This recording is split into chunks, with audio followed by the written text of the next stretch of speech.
জুমার দিন অথবা রাতে এই দোয়াটি 3 বার পড়ুন।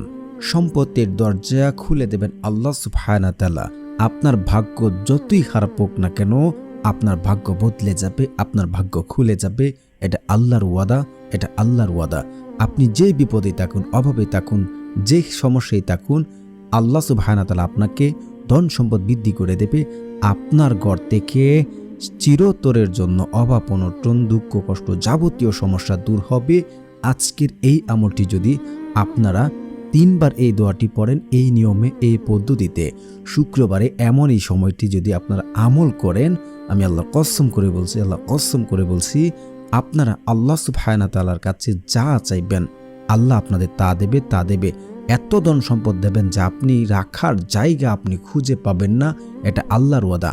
আর আমলটি বহুবার পরীক্ষিত আমল, হাদিস দ্বারা প্রমাণিত যে এই সময় আল্লাহ সুবহানাহু ওয়া তাআলার কাছে এই নিয়মে যদি আপনি কোনো কিছু চান, আল্লাহ আপনাকে খালি হাতে ফেরত দেবেন না। এটা আল্লাহর ওয়াদা। তাই বলছি প্রিয় বন্ধুরা, যারা যে সমস্যাটি রয়েছেন, ভিডিওটি টানবেন না টেনে সম্পূর্ণ ভিডিওটি দেখবেন। আর যারা চ্যানেলটি এখনও সাবস্ক্রাইব করেনি, প্লিজ চ্যানেলটি সাবস্ক্রাইব করে দিয়ে পাশে থাকবেন। আর যারা করেছেন তাদেরকে অসংখ্য ধন্যবাদ। শুক্রবারে এমন একটি সময় আছে যে সময়তে আল্লাহ সুবহানাহু ওয়া তাআলার কাছে যদি কোনো বান্দা কোনো কিছু চাই, এটা আল্লাহর ওয়াদা। রাসূল সাল্লাল্লাহু আলাইহি ওয়াসাল্লাম বলেছেন, সেই ব্যক্তি চাইতে দেরি হবে আর আল্লাহ সুবহানাহু ওয়া তাআলা তার চাওয়া পূর্ণ করতে দেরি করবেন না। এটা আল্লাহর ওয়াদা। আপনাদেরকে অবশ্যই এই সময়তে এই দোয়াটি 3 বার পড়তে হবে। শুক্রবারে এই আমল করে আজ পর্যন্ত কেউ ব্যর্থ হয়নি। আলহামদুলিল্লাহ, আমি নিজে বহুবার ফলাফল পেয়েছি, বহুবার বিভিন্ন সমস্যায় পড়েছি। আল্লাহর কাছে শুক্রবারে এই সময় চেয়েছি, আল্লাহ সুবহানাহু ওয়া তাআলা আমাকে দিয়েছেন। এটা আল্লাহর ওয়াদা, আপনাকে আল্লাহ দেবে যদি আপনারা সঠিকভাবে, সঠিক পদ্ধতিতে আল্লাহ সুবহানাহু ওয়া তাআলার কাছে চাইতে পারেন। হযরত আব্দুল্লাহ ইবনে উমর রাদিয়াল্লাহু আনহু থেকে বর্ণিত 5টি রাত এমন আছে যেগুলোতে দোয়া ফেরত দেওয়া হয় না। 1, শুক্রবারের রাত। দ্বিতীয়ত হচ্ছে রজব মাসের প্রথম রাত। তৃতীয়ত হচ্ছে শবে বরাত, শাবানের 15তম তারিখের রাত। পঞ্চমত হচ্ছে ঈদের রাত বা ঈদুল আজহা বা ঈদুল ফিতর। বাইহাকি ঈদের ফজিলত 149। হযরত ইবনে আব্বাস রাদিয়াল্লাহু আনহু থেকে একটি দীর্ঘ হাদিসে আল্লাহ রাসূল সাল্লাল্লাহু আলাইহি ওয়াসাল্লাম বলেছেন, হে আলী, শুক্রবার রাতের শেষ তৃতীয় অংশে সাহস করে উঠে পড়ো, কারণ এটি একটি গুরুত্বপূর্ণ সময় এবং এতে দোয়া কবুল হয়। হাদিস নাম্বার হচ্ছে 1190 নম্বর হাদিস। তো আল্লাহ সুবহানাহু ওয়া তাআলার কাছে যদি আমরা শুক্রবার এই টাইমে, আরো বহু হাদিস রয়েছে যে এই সময়টাকে সংক্ষিপ্ত বলেছেন, এই সময় যদি কোনো ব্যক্তি আল্লাহ সুবহানাহু ওয়া তাআলার কাছে চায়, আল্লাহ তাআলা তাকে তা দিয়ে দেন। বহুবার পরীক্ষিত আজকের এই আমল, আপনি কল্পনাও করতে পারবেন না যে আল্লাহ সুবহানাহু ওয়া তাআলা আপনার দোয়া এভাবে কবুল করেছেন। এমন জায়গা থেকে রিজিক দিয়েছেন, এমন ওষুধ থেকে রিজিক দিয়েছেন যা আপনি কোনো দিন চিন্তাও করতে পারবেন না। এটা আল্লাহর ওয়াদা। আল্লাহ বলেন, উদউনি আস্তাজিব লাকুম, তোমরা আমাকে ডাকো, আমি তোমাদের ডাকে সাড়া দেব। তো প্রিয় বন্ধুরা, আমলটি দ্বারা ফলাফল পেতে হলে আমাদেরকে কয়েকটি কাজ করতে হবে। তা হচ্ছে, আপনাকে প্রথমত হালাল খাবার খেতে হবে, কারণ হারাম দ্বারা গঠিত শরীর জান্নাতে প্রবেশ করবেন না। আল্লাহ পবিত্র, তিনি পবিত্রতা পছন্দ করেন। অবশ্যই হালাল খাবার খাবেন। দ্বিতীয়ত হচ্ছে, আপনাকে 5 ওয়াক্ত নামাজ আদায় করতে হবে। যদি কোনো ব্যক্তি 5 ওয়াক্ত নামাজ আদায় করে, আল্লাহ সুবহানাহু ওয়া তাআলা তার অভাব অনটন, দুঃখ কষ্ট দূর করে দেন। তৃতীয়ত হচ্ছে, পিতামাতার কথা শুনতে হবে। পিতামাতার অবাধ্য সন্তানের দোয়া আল্লাহ সুবহানাহু ওয়া তাআলা কবুল করেন না। এই কয়েকটি শর্ত আপনাদেরকে লক্ষ্য রাখতে হবে।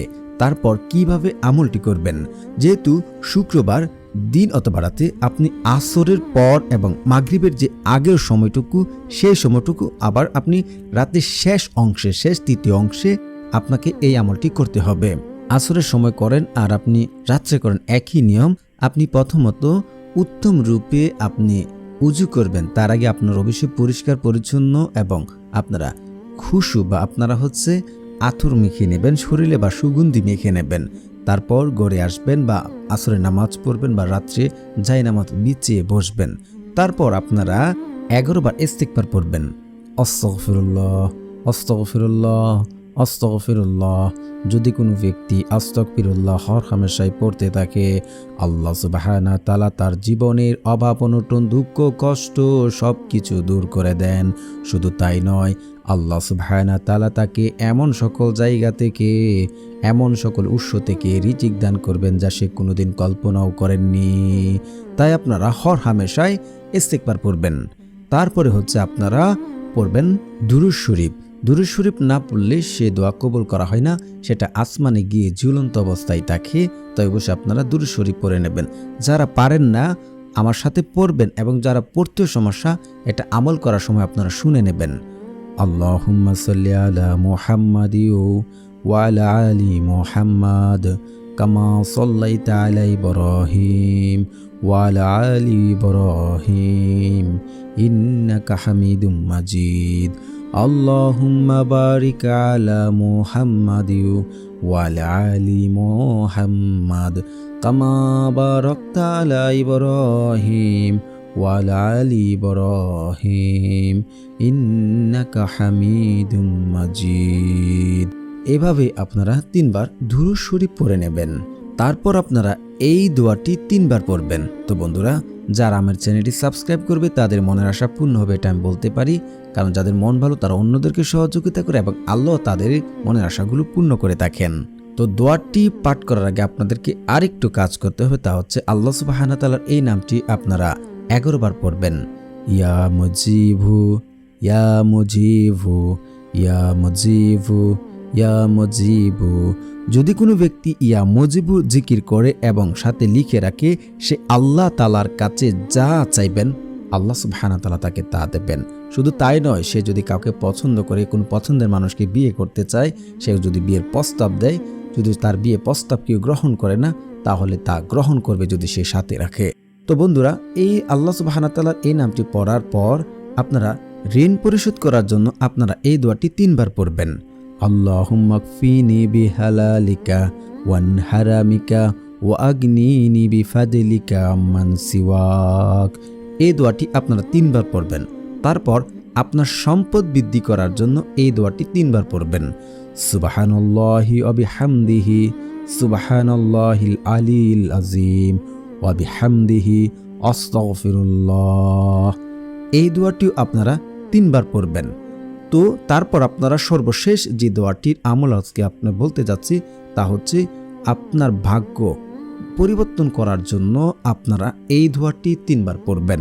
দোয়াটি হচ্ছে আল্লাহুম্মা ইন্নী আসআলুকা মিন ফাযাতিল খায়র, আল্লাহুম্মা ইন্নী আসআলুকা মিন ফাযাতিল খায়র। এর অর্থ হচ্ছে, হে আল্লাহ, তুমি আমার ভাগ্য খুলে দাও। তারপর আপনারা সাথে সাথে 2 রাকাত নফল নামাজ পড়বেন এই নিয়মে। 2 রাকাত নামাজের যে 4টি সিজদা রয়েছে, সুবহানা রাব্বিয়াল আলা, সুবহানা রাব্বিয়াল আলা, সুবহানা রাব্বিয়াল আলা, এই 3 বার, 5 বার, 7 বার আপনি যতবারই পড়েন। তারপর পড়ার পর আপনারা আল্লাহ সুবহানাহু ওয়া তাআলার এই নামটি আপনারা 3 বার পড়বেন।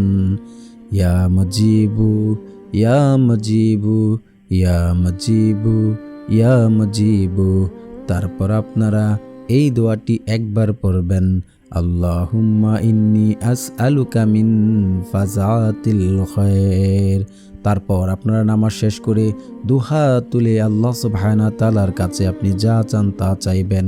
আল্লাহ সুবহানাহু ওয়া তাআলার কাছে যদি আপনি এই নিয়মে চাইতে পারেন, আল্লাহ সুবহানাহু ওয়া তাআলা আপনার দোয়া কবুল করবেন।